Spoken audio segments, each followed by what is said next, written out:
Hello students, welcome to today's class Acids, Bases and Salts. So in our last class you learnt about chlor-alkali process.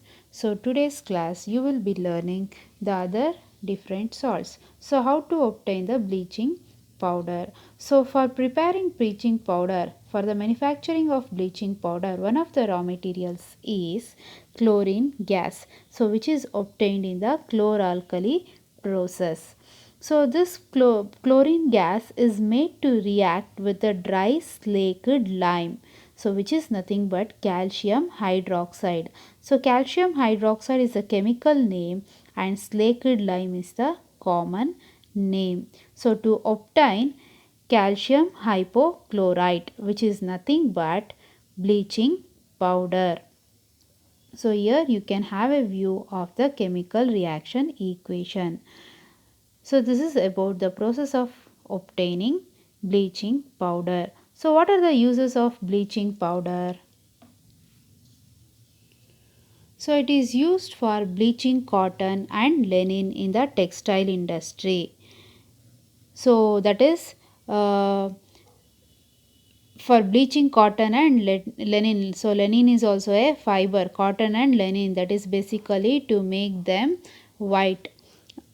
For bleaching wood pulp in paper factories and for bleaching washed clothes in laundry. So wood pulp also, so it won't be exact white, proper white, right? So turn it to white, it is used as an oxidizing agent in many chemical industries. So you have learnt what is an oxidizing and a reducing agent in chemical reaction lesson.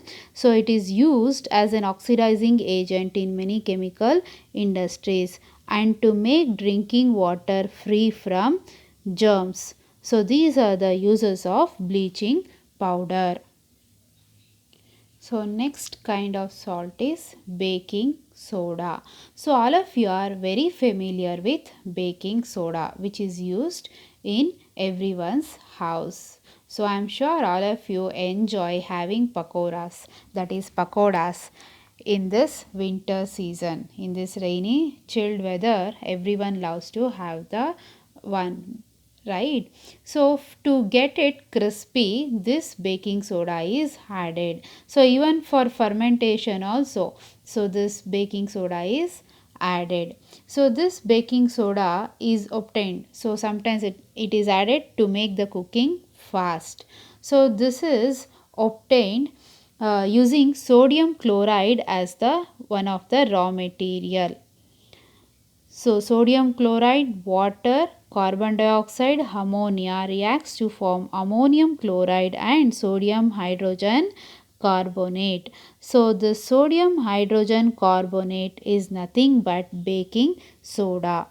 So baking soda is the common name and sodium hydrogen carbonate is the chemical name of this. So if you visit to the shop, if you ask them to give you sodium hydrogen carbonate, they will send you back. But if you ask the baking soda, they will be able to give you this. So that is what common name is baking soda and the chemical name is sodium hydrogen carbonate.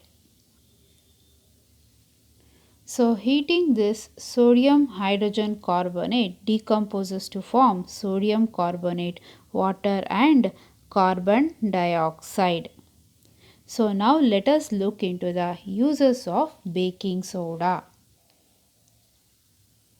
So the baking powder which is obtained from baking soda on reaction releases the carbon dioxide gas. So this gas which leads to the bread to be soft and spongy. So in bakery and all you might have observed the bread will be very soft and spongy. So ತುಂಬ soft ಆಗಿ ಮತ್ತು plumpy ಆಗಿ expand ಆಗಿರೋ ಥರ ಇರುತ್ತೆ ಬೇಕ್ರಿಯಲ್ಲೆಲ್ಲ bread, right?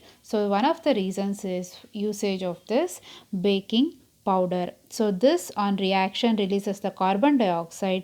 So the release of this carbon dioxide makes the bread soft and spongy. Sodium hydrogen carbonate is also an ingredient in antacids. So, what are antacids? So, antacids are used to neutralize the effects of acids, right? So, it is used as an ingredient in antacids. So, being alkaline, it neutralizes excess acid in the stomach and provides relief. So, baking soda is alkaline in nature. So, alkaline means base which is soluble in water. So, being alkaline, it relieves that by neutralizing the excess acid. So, it is also used in soda acid fire extinguishers. So, ಬೆಂಕಿ ಏನಾದರೂ ಹಚ್ಕೊಂಡಿದ್ರೆ large ಸ್ಕೇಲಲ್ಲಿ ಜಾಸ್ತಿ ಇದರಲ್ಲಿ ಬೆಂಕಿ ಏನಾದರೂ ಹಚ್ಕೊಂಡಿದ್ರೆ ಅದನ್ನು half ಮಾಡೋದಕ್ಕೂ soda acid fire ಎಕ್ಸ್ಟಿಂಗ್ವಿಷರ್ನ use ಮಾಡ್ತಾರೆ. So ಅದರಲ್ಲಿ it is one of the raw material. So it is also used in soda acid fire extinguishers. So this is about the usage of baking soda. So the next one is washing soda. So which is again obtained from sodium chloride. So this sodium chloride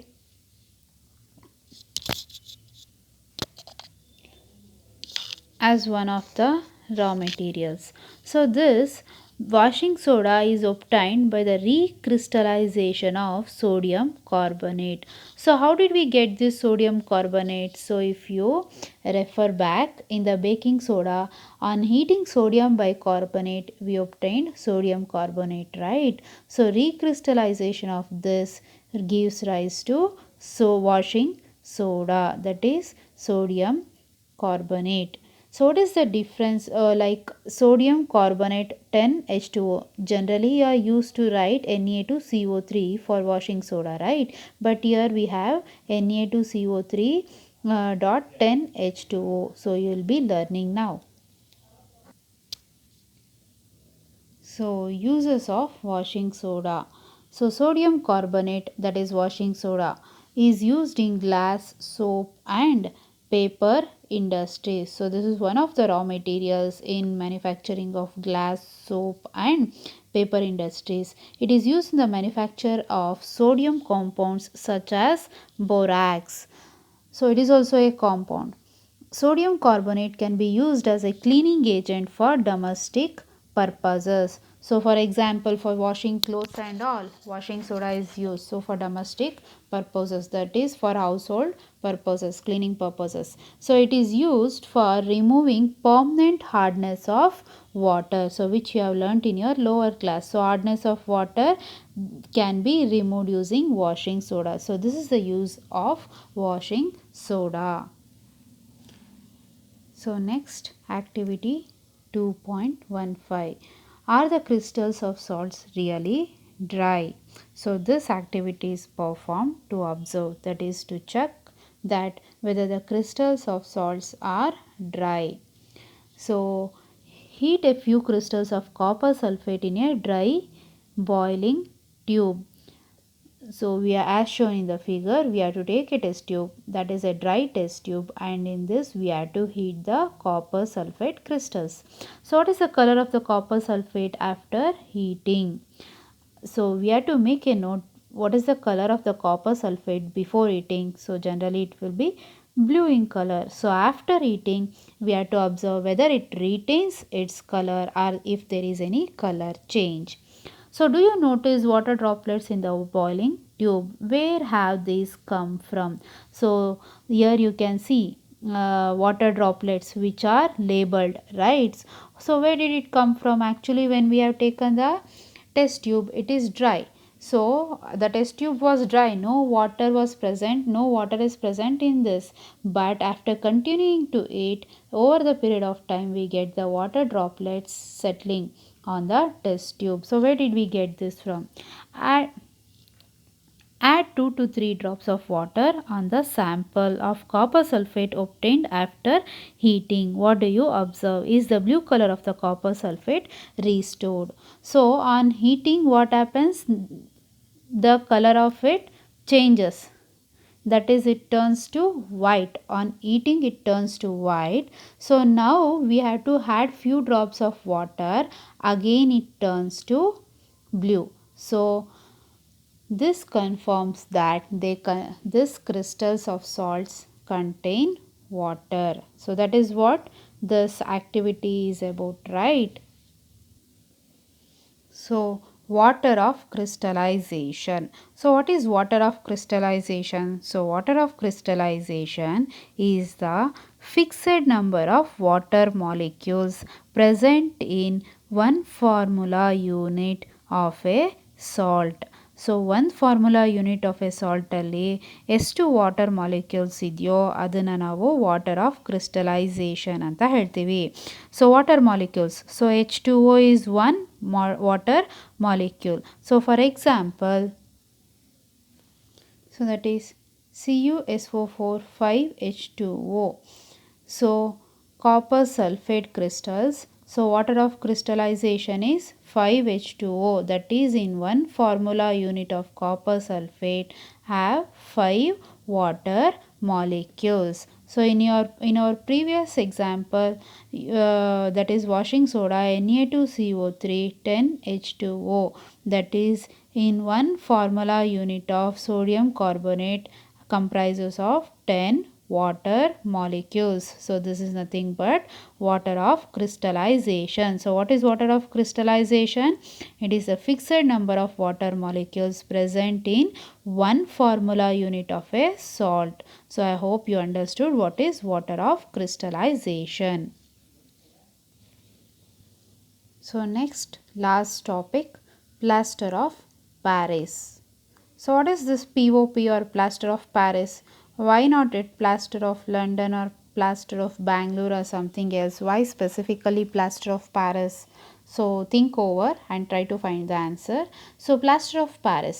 So it is a white powder which is used by doctors for supporting the bone fractures, the people who met with accident and having fractures. So for them doctors use this plaster of Paris.